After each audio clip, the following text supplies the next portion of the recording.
नमस्कार मित्रों, स्वागत है एक बार फिर से आपका मेरे YouTube चैनल में जिसका नाम है हिंदुस्तान। तो मित्रों, जैसे कि मैंने आपको बताया कि मैं अपने वीडियो के द्वारा आपको नई नई जानकारी और नए नए संदेश देने का प्रयास कर रहा हूँ। उसी प्रयास के तहत आज का मेरा विषय है समानता, या यूं कहें कि समानता का अधिकार। तो जैसे कि मित्रों, आपने अक्सर ही सुना होगा कि नेता या बहुत सारी जातियों के नेता हैं, बहुत सारे वर्गों के नेता हैं, वो अक्सर ही क्या कि समाज में समानता है, समानता की बात कहते हुए राजनीति के माध्यम से हो या एनजीओ के माध्यम से हो, तो वो सामाजिक एकता की बात करते हैं कि भाई समानता आनी चाहिए, सबको समान अधिकार मिलना चाहिए, सबको समानता का अधिकार होना चाहिए। जैसे कि हमारे संविधान में भी समानता का अधिकार है। तो इस समानता को मैंने एक नए परिप्रेक्ष्य में लिया है और मैंने पाया कि भाई ये समानता का जो नियम जो है ये तो प्रकृति के खिलाफ है और समानता तो कभी हो ही नहीं सकती। हालांकि ये सुनने में आपको बड़ा अटपटा लग रहा होगा कि भाई मैं समानता का विरोध कर रहा हूं या किसी को अधिकार नहीं देना चाहता, लेकिन मैं आपको इस वीडियो के द्वारा आपको समझाऊंगा कि समानता का अधिकार कैसे प्रकृति के खिलाफ है। तो मित्रों, इससे पहले कि मैं अपने विषय पे बोलना शुरू करूं, कृपया करके आप मेरे चैनल को सब्सक्राइब कर दीजिए जिन्होंने अभी तक मेरा चैनल सब्सक्राइब नहीं किया है, और साथ ही बेल आइकन को प्रेस करना ना भूलिए। तो मित्रों, मैं आता हूं अपने विषय पर, जिसका टॉपिक का टाइटल है समानता। तो मित्रों, मैं आपको ये कहना चाहूंगा कि जैसे कि अक्सर समाज में कहा जाता है कि समानता अधिकार, सबको समान अधिकार होना चाहिए, तो ये समानता का जो नियम जो है या समानता की बात है, ये संभव नहीं है। ये समानता की बात संभव ही नहीं है। कैसे संभव नहीं है? आप देखिए कि एक पेड़ के फल जो होते हैं वो भी आकार, रंग, रूप और वजन और गुणवत्ता में एक समान नहीं होते। कोई फल छोटा होता है, किसी फल का रंग अलग होता है, किसी का साइज अलग होता है, कोई छोटा होता है, कोई बड़ा होता है, यहाँ तक कि वो स्वाद में भी अलग अलग तरह के होते हैं। उनमें वो क्वालिटी नहीं होती कि भाई जैसे एक आम मीठा है तो सभी मीठे होंगे। कोई खट्टा भी हो सकता है, कोई मीठा भी हो सकता है, कोई फीका भी हो सकता है। तो जब एक ही पेड़ के फल भी समान आकार और रंग और क्वालिटी और रूप के नहीं हो सकते, तो फिर असमानता की समानता की बात ही कैसे की जा रही है? मैं तो कहता हूं कि असमानता ही अपनी एक अलग पहचान है और ईश्वर और प्रकृति का भी यही नियम है। अगर आप समानता की बात करेंगे तो देखिए, यदि किसी लाइन में आप एक समान आदमियों की एक लाइन बना दें और एक तलवार लें और तलवार को उनकी तरफ गर्दन पे चलाएं, तो एक ही बार में अगर 10 आदमी खड़े होंगे तो 10 के सिर कट जाएंगे एक ही बार की तलवार घुमाने से। लेकिन यदि उनकी ऊंचाई एक दूसरे के विपरीत हो, छोटी बड़ी हो, तो कम से कम जब तलवार एक लाइन पे चलेगी तो कम से कम 2-4 आदमी तो बचेंगे उसमें से मरने से। लेकिन यदि वो समान हो गए तो एक ही झटके में 10 के 10 आदमी के सर तलवार से उड़ जाएंगे। तो समानता की बात कौन करता है आजकल? समानता की बात ज्यादातर वो लोग करते हैं जैसे कि जातिवादी नेता होते हैं, या जैसे कुछ आजकल लिबरल गैंग है, या जिनमें वामपंथी प्रमुख है। वामपंथी मतलब माओवादी पार्टियां। तो जो जितने भी वामपंथी हैं, ये क्या करते हैं कि असमानता का वो समाज में असमानता फैला के और एक दूसरे से लड़ने झगड़ने का काम करते हैं।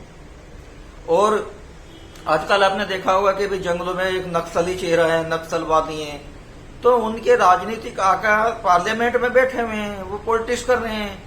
और बहुत सारी लेफ्टिस्ट पार्टी हैं जो असली चेहरा उनका वही है, जो नक्सली है, जंगलों में लड़ाई लड़ रहे हैं, हमारे जवानों को मार रहे हैं, और उनका बचाव करने के लिए लोग यहाँ राजनीतिक दल बना के संसद में बैठे हुए हैं, बहुत सारे मीडिया गैंग में बैठे हुए हैं। तो कुछ लोग राजनीतिक रूप से बचाव करते हैं और कुछ लोग उनका पत्रकार के रूप में बैठ के बचाव करते हैं। उनके लिए बुक लिखते हैं, उनके लिए साहित्य लिखते हैं, और जो जंगलों में रह के सैनिकों का, जवानों का खून बहा रहे हैं, जैसे अभी छत्तीसगढ़ में लेटेस्ट हमले हुए होते रहते हैं, या महाराष्ट्र का गढ़चिरौली है, तो वो क्या करते हैं, उसको उनका हक छीनने की बात करके, असमानता की बात करके उसको जायज ठहराने की कोशिश करते हैं कि उन्होंने जो किया वो सही किया है।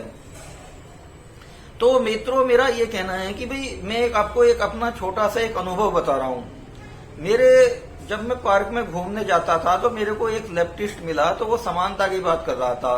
तो मैंने उसको कहा भाई ये समानता का नियम तो बहुत ही गलत है, ये तो प्रकृति के खिलाफ है। तो उसने कहा भाई हम लोग तो समानता की बात करते हैं और हम लोग तो कहते हैं कि भाई जितने भी गरीब है और रोड पे रहने वाले, फुटपाथ है, ये अमीरों के घरों में घुस के लूट ले और अपना हक ले ले।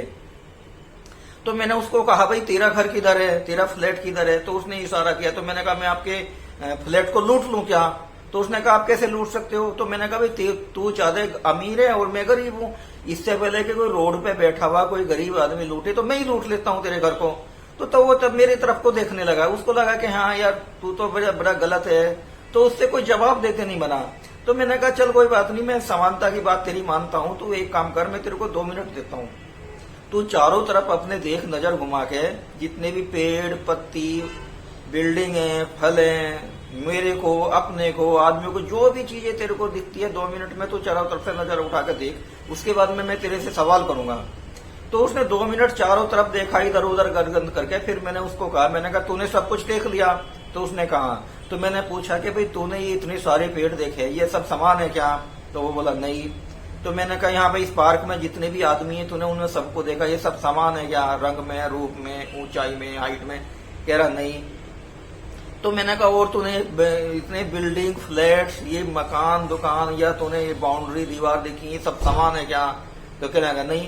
तो मैंने कहा ये जितने भी पशु पक्षी हैं जो तूने देखे हैं, ये रंग में, रूप में सब एक समान है क्या? कह रहा नहीं। तो मैंने कहा फिर समानता की बात तो किस मुंह से कर रहा है? तो फिर वो मेरी तरफ को मुंह देख के ताकने लगा।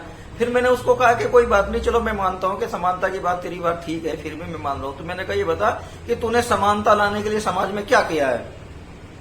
तो मैंने कहा वो कह रहा कि भाई मैं तो कुछ नहीं किया। तो मैंने कहा मैं तेरे को एक सलाह देता हूं, तू एक काम कर, जितने भी अपना मकान है, संपत्ति को बेच दे, जितने भी गरीब हैं, जिनके तो हक की लड़ाई लड़ रहा है या जिनके हक की बात कर रहा है समानता की, इनमें बेच दे, इनमें तो बराबर बराबर बांट दे और एक हिस्सा लेके उसमें तू भी इनके साथ में रहे, भाई तभी तो समानता आएगी। तो वो मेरे मुंह की तरफ को देखने लगा। उसको लगा कि भाई हाँ भाई तेरा नियम या तुम्हारा वामपंथियों का नियम तो गलत है।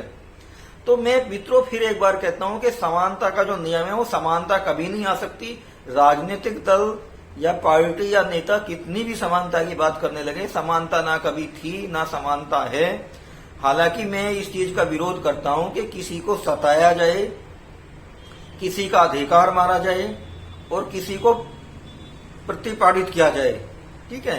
लेकिन ये जो समानता की बात है, समानता हो नहीं सकती। अब देखिए मैं हूं और एक तरफ देश के प्रधानमंत्री हैं या गृह मंत्री हैं या एक बड़े बिजनेसमैन हैं, जैसे कि भाई बड़े बड़े बिजनेसमैन हैं, तो जैसे टाटा है, बिरला है, तो क्या मैं उनके समान हो सकता हूं? क्या मेरी संपत्ति उनके समान हो सकती है? या मैं रंग में, रूप में, किसी भी क्षेत्र में उनके समान हो सकता हूं? नहीं, कभी नहीं हो सकता। तो ये समानता का जो नियम ही गलत है। और बस यही होता है कि समानता के इस तरह की बात इसलिए करते हैं कि समाज में लड़ा के, झगड़ा के ये किसी तरह से अपना उल्लू सिद्ध कर सके और अपना लाभ कमा सके। आप देखिए जितनी भी ये सामाजिक अधिकार और समानता की बात कर रहे हैं, आप इन नेताओं को देखिए कि समानता और अधिकार और सामाजिक न्याय की बात करते करते इन्होंने हजारों करोड़ों की संपत्ति बना ली है। लेकिन आप देखिए जिस समाज के अधिकारों और समानता की ये बात करते हैं उनके पास में क्या है? उनमें से उनका समाज वो अधिकतर वही है, वो नीचे का नीचे है। लेकिन इन्होंने अधिकारों की बात कर करके हजारों करोड़ों की संपत्ति इकट्ठी कर ली है। तो वो जो हजारों करोड़ों लोग इन्होंने संपत्ति इकट्ठी की, उसमें से अपने समाज को क्यों नहीं देते? क्या इन्होंने एक भी फूटी कोडी दी? नहीं।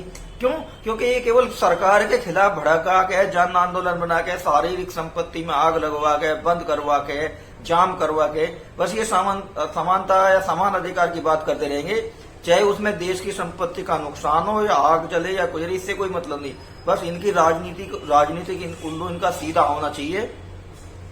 और समानता ना कभी थी ना, मैं एक बार फिर कह रहा हूं। और मैं समझता हूं इस वीडियो के द्वारा आपको समानता या समानता का समझ में आ गया होगा। इसके बावजूद यदि किसी को मेरे इस वीडियो से दिक्कत है तो कमेंट बॉक्स में मेरे को सुझाव दे सकता है। आगे से मैं उसको सुधारने की कोशिश करूंगा। इसी के साथ मैं आपसे एक बार प्रार्थना करता हूं कि जिस भी व्यक्ति ने मेरा यूट्यूब चैनल सब्सक्राइब ना किया हो, कृपया करके आप मेरे इस यूट्यूब चैनल हिंदुस्तान को सब्सक्राइब कर दीजिए और साथ ही बेल आइकन को प्रेस करना ना भूलें। मित्रों, मिलता हूं मैं आपसे एक नए वीडियो के साथ, नए संदेश के साथ। तब तक के लिए आपको मेरा जय हिंद, भारत माता की जय।